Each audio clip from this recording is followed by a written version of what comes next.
कब करोगे? बड़े दिन बीत गए रघुनाथ, अब तो किनारा कर। फंसी है भाव में मेरी नाव कहीं डूब ना जाए। फंसी है भाव में मेरी नाव कहीं डूब ना जाए। हे भैया आप बन जाओ, हे भैया आप बन जाओ, तो मेरा पार हो जाए। हे भैया आप बन जाओ, तो मेरा पार हो जाए। पकड़ लो हाथ बन जाए, कहीं हमें डूब ना जाए। पकड़ लो हाथ बनवारी, कहीं हम डूब ना जाए। तुम्हारे ही भरोसे पे जमाना छोड़ आए हैं। तुम्हारे ही भरोसे पे जमाना छोड़ आए हैं। देखो, द्रौपदी जब तक अपनी साड़ी को पकड़ के रखी थी, मैं अपनी लाज बचा लूंगी, तब तक भगवान नहीं आए। तो द्रौपदी हाथ ऊपर कर दी, हे प्रभु अब लाज जाए या बचे बाप के हाथ में, मैं नहीं जानती। तब भगवान तनिक भी देर नहीं की। तो जब तक सोचोगे मैं बचा लूंगा, मैं चला लूंगा, तब तक गोविंद आने वाले नहीं है। तो ताक पर रख दो कि हे माधव करना कराना आपके हाथ में है। करे करावा भंजन सोई जाके कृपा नाथ के होई, मैं नहीं जानता, आप जानो। तुम्हारे ही भरोसे पे जमाना छोड़ बैठे हैं। तुम्हारे ही भरोसे पे जमाना छोड़ बैठे हैं। जमाने की तरफ देखे, जमाने की तरफ देखे, इसे कैसे निभाएंगे।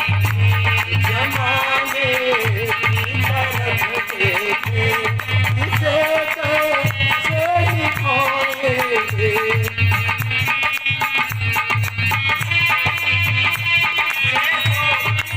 ताली बजाते हुए हरे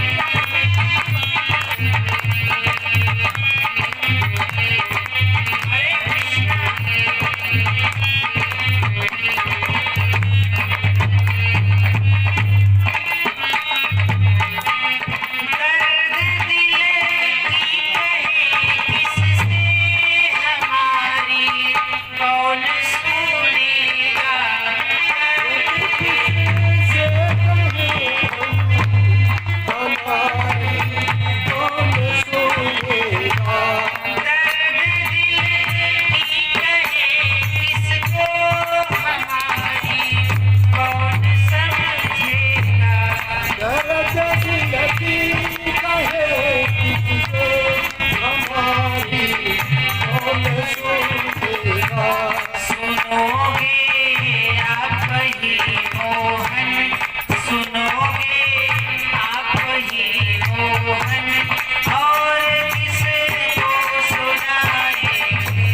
सुनेंगे आप ही मोहन, और किसको सुनाएंगे।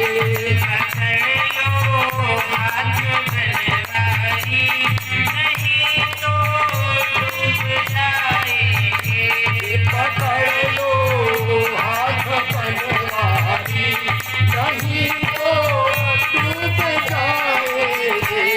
हमारा कुछ न बिगड़ेगा, तुम्हारी लाज जाएगी। हमारा कुछ न बिगड़ेगा, तुम्हारी लाज जाएगी। बोले कन्हैया लाल हमारा कुछ न बिगड़ेगा, तुम्हारी लाज जाएगी। पर ये बात तब सूट करेगी जब आप सर्वस्व न्यौछावर कर दोगे। समर्पण का नाम ही प्रेम है, जो सब कुछ समर्पण कर दे। नाथ आपने जो कुछ दिया मेरा मेरा नहीं रह गया, जो कुछ है तेरा तुझको अर्पण, क्या लागे है मेरा। अब बचा के रखोगे तो फिर तो गड़बड़ तो होगा ही। एक मेहमान आए घर पर बड़े दिन बाद, मेहमान बड़े दिन बाद आए घर पर। अब खातिरदारी बहुत अच्छी हुई परिवार में। तो उनका एक बेटा था, उनका बेटा था एक, उस बड़ा शौकीन था दही खाने का। अब माता बेचारी रोज दही जमाती थी। अब बताओ जितनी दही रहती थी सुबह से दोपहर तक में चट कर जाता, खाना खाता ही नहीं था, इतना प्यार उसको दही से था। अब बताओ जिसके घर मेहमान जाए, अब घर वाले तो सोचते भैया मेहमान तो रुलाते नहीं है, जब आए हैं तो कछुन कछुन मिलना चाहिए। अब जो शुद्ध शाकाहारी है तो कम से कम उसको दूध दही तो मिलना चाहिए। अब मेहमान आए, अब बेटा पहले कह दिया देख भैया दही मत देना किसी को, मेरी दही है मैं ही खाऊंगा। अब बेचारी माँ भी डर रही थी बेटे से। अब शिकार था, मड़ई थी, शिकार में ले आके ऊपर रख दी। अब संजोग देखो मेहमान बेचारा खाने बैठा, तो माँ बोली बेटा थोड़ा सा दही दे दो तो काऊ चला जाएगा। बोले थोड़ा भी नहीं देना, देना हो तो सुबह दूध पिला देना जितना पिलाना। इतना बड़ा आशिक दही का, रात दिन खाता था। देखो दही की नियम परंपरा, दही रात में कभी नहीं खाना चाहिए। रात में दही खाने वाला व्यक्ति हार को होता है। और दही खाने के बाद कटोरा या थाली धो करके पी जाना चाहिए। रावण जिस समय गया था अवधपुरी में, उस समय लंका में जिस समय पाए थे तो प्रसंग आता है ब्रह्मवैवर्त पुराण में कि रावण भी यही गलती किया था। वो भी दही तो खाया पर कटोरा ऐसे ही छोड़ दिया, उसको धोया भी नहीं। तो प्रसंग है दही धो करके कटोरा पी जाना चाहिए। और दूसरी बात, रात में भी दही का सेवन नहीं करना चाहिए। व्यक्ति किसी काम में विजय नहीं होता। अब ये तो था लालची बेचारा, रात दिन दही इसको चाहिए। अब बेचारा मेहमान, अब मेहमान के मुख से निकल गया कि मैया थोड़ी दही मिल जाए तो अच्छा है। अब बेचारी क्या कहे, बेटे के डर के मारे दे भी नहीं सकती। नहीं महाराज दही तो नहीं है। और संजोग देखो बेटा गया बाहर, माँ मैं 1 घंटे बाद आता। 1 घंटे बाद कौन कहे महाराज संध्या हो गई।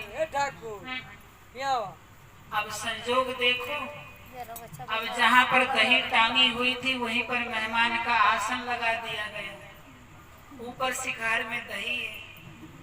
अब बेचारा मेहमान सो रहा है। अब आप तो जानते हो बिल्ली को तो महकता है सब कुछ।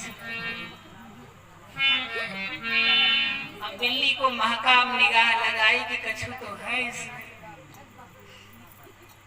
अब बिल्ली को महका, अब बिल्ली झपट्टा मार के कूदी, शिकार नीचे आ गया। अब दही हड़ाक से आके मुंह पर गिरी, बेचारा उठ के खड़ा हो गया। क्या हो गया,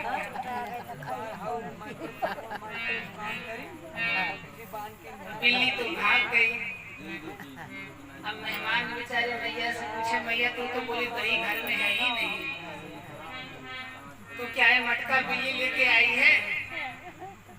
तो माँ बोली क्या करे, लगता है बच गया था, हम ध्यान नहीं दिए। सुबह की दही बेचारा नहा लिया, कान पकड़ा कि आपके यहाँ कभी नहीं आएंगे। ये तो प्रसंग है, पर मेहमान आए, मेहमान का अच्छे से स्वागत करो। हमारे पंडित जी बहुत दही के प्रिय हैं। और अच्छी बात है, दही पाना चाहिए, पर दही का नियम है, दही कभी दिन डूबने के बाद नहीं खानी चाहिए, और दही खाओ तो कटोरा में नहीं रहना चाहिए। बोले कन्हैया लाल की, भक्तवत्सल भगवान की जय।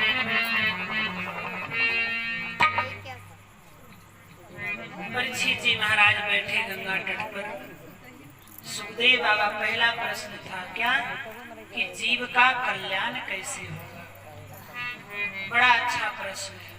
अब देखो श्राप परीक्षित को लगा है कि मैं मरने वाला हूँ, जल्दी से बता दो कोई दुआ, कोई अच्छा सा मंत्र कि मैं मरूं ना, और मर भी जाऊं तो मुक्ति हो जाए, बस मुझे ही बता दो, दुनिया से मतलब नहीं है। इसीलिए हमारा धर्म महान है, शास्त्र महान है। ग्रंथ कहता सर्वे भवन्तु सुखिना, सर्वे सन्तु निरामया, सर्वे भद्राणि पश्यन्तु मां कश्चित् दुख भाग्। क्या कहता है कि सारे संसार को लेके चलो, पूरी दुनिया को लेके चलो, किसी को बाकी नहीं छोड़ता है कि इसको पकड़ो उसको छोड़ो उसको छोड़ो, ऐसा नहीं कहता है। कहता है सबके कल्याण के लिए सोचो, पहले दूसरे के लिए बाद में अपने लिए, ये शास्त्र कहता है। इसलिए हमारा शास्त्र महान है, ग्रंथ महान है। परीक्षित ने प्रश्न किया कि मरने वाले व्यक्ति को क्या करना चाहिए। बड़ा अच्छा प्रश्न है। सुखदेव बाबा कहते हैं, हे परीक्षित, जो व्यक्ति मरणासन अवस्था पर पहुंच गया हो, मरने की कगार पर खड़ा हो, उस व्यक्ति के जीभा पर एकमात्र हरि का नाम होना चाहिए, बाकी कुछ भी नहीं कि बेटा को बुला दो, बहू को बुला दो, नाती को बुला दो, पोते को बुला दो। जरा सा ध्यान भटका तो फिर ले गए मराठा। इसलिए एकमात्र फोकस ध्यान प्रभु पर ही होना चाहिए, और जितना हो सके उस समय में कथा सुननी चाहिए बैठ करके। न बैठ करके सुन सको तो सो करके ही सुनो, पर घर के व्यक्ति का भी कर्तव्य होना चाहिए। जो व्यक्ति मरणासन अवस्था पर हो, खाट पर हो, हर मिनट पर हर क्षण में उसके मुख में तुलसी पानी डालते रहे, उसके पास बैठ करके राम नाम का जप करता रहे, प्रभु नाम का भजन करता रहे, कृष्ण राधा नाम का भजन करता रहे। एक तितली थी, छोटी सी तितली नीचे चल रही थी। एक व्यक्ति जा रहा था सभा में, उसने क्या किया, तितली के पंख पर पांव रख दिया, पंख टूट गया, वो उड़ तो सकती नहीं। अब पंख टूट गया, बेचारी चीख रही है, चिल्ला रही है अपने भाषा में, दर्द हो रहा है, मैं उड़ भी नहीं सकती। तो उसी सभा में जो महात्मा जी आए थे, उन्होंने एक बार जयकारा लगाया। देखो नाम की महिमा देखो, एक बार जयकारा, राधा नाम की जयकारा लगाया,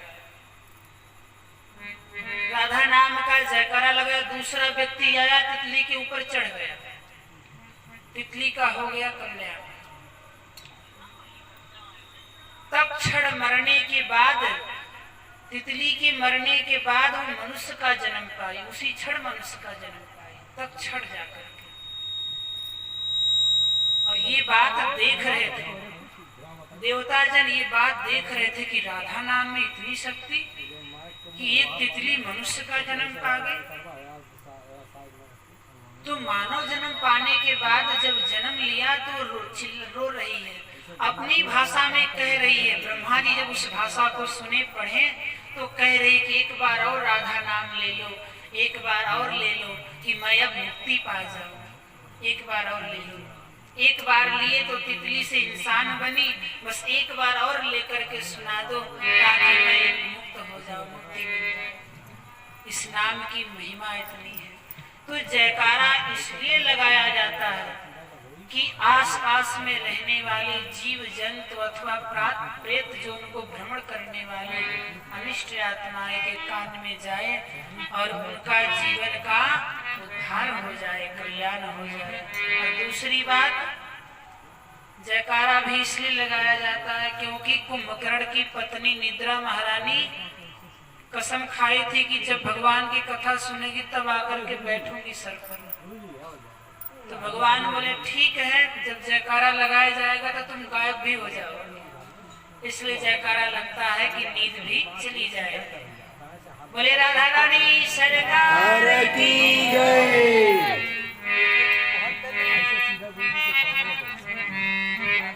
तो मरने वाले जीव का एक ही लक्ष्य होना चाहिए, क्या?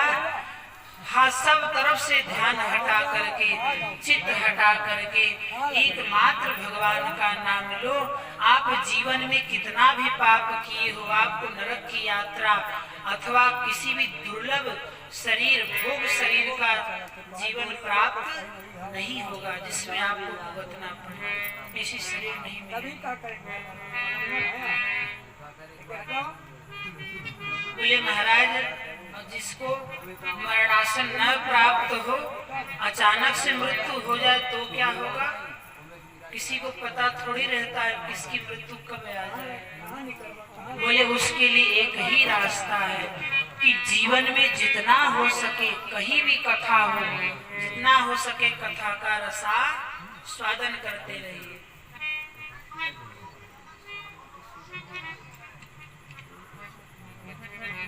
भक्तवत्सल भगवान की जय।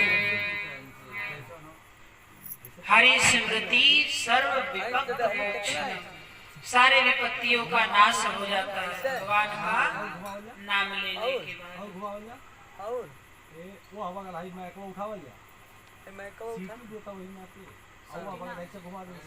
बाकी खाली माइक बंद कर दो करे ना, तब तक वही से देता हूँ। हर नवा से पेच ओके, अब अगर अपने को घुमावैया सीधा ऐसे कहिया आई होई वहां से हटावे फिर में आई चला कुछ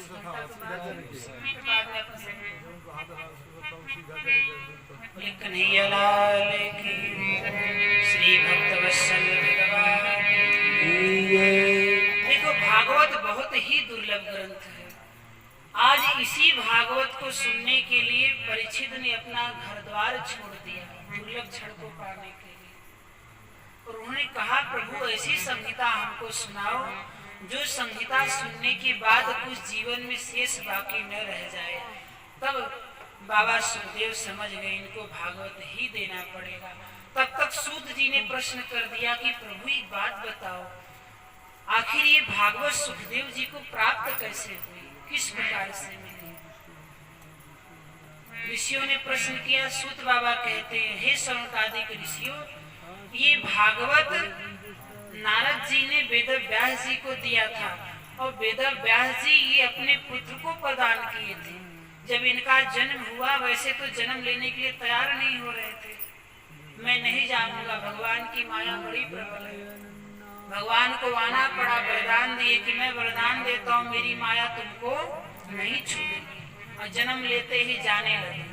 पीछे पीछे पिताजी, बेटा रुक जाओ रुक जाओ। बोले कोई मतलब नहीं बेटा बेटी, आप देखो अपना घर संसार। तब वेद व्यास जी उनको आकर्षित करने के लिए अपने शिष्यों को श्लोक रटा दिए। बोले जाओ उनके पास बैठ के श्लोक को सुनाओ यत्र तत्र। तब शिष्य आए और श्लोक को गाने लगे।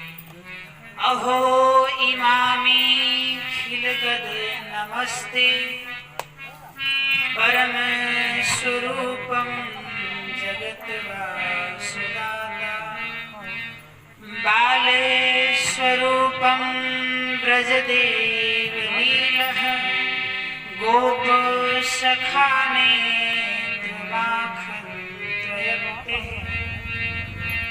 कई श्लोक रट करके सुना दे कि भगवान ब्रज में कैसे लीला कर रहे हैं, माखन चुराते हैं। जसोदा डंडा लेके पीछे पीछे दौड़ती है, भगवान आगे आगे दौड़ रहे हैं। मैया चिल्लाती बेटा रुक जा बेटा रुक जा। ग्वाल वाल के साथ भगवान लीला कर रहे हैं, माखन खाते हैं। तो शीशा में देख करके अपने प्रतिबिंब को उलाहना दे रहे हैं कि मैया को मत बताना, मैया जान जाएगी मेरी पिटाई करेगी। यत्र तत्र स्वरूप गाते हुए जब इनके कान में गया तब समाधि खुली। पास गए, बोले पिताजी अब मुझे पूरा सुनाओ कि आखिरी है क्या। मैं मैं जानना चाहता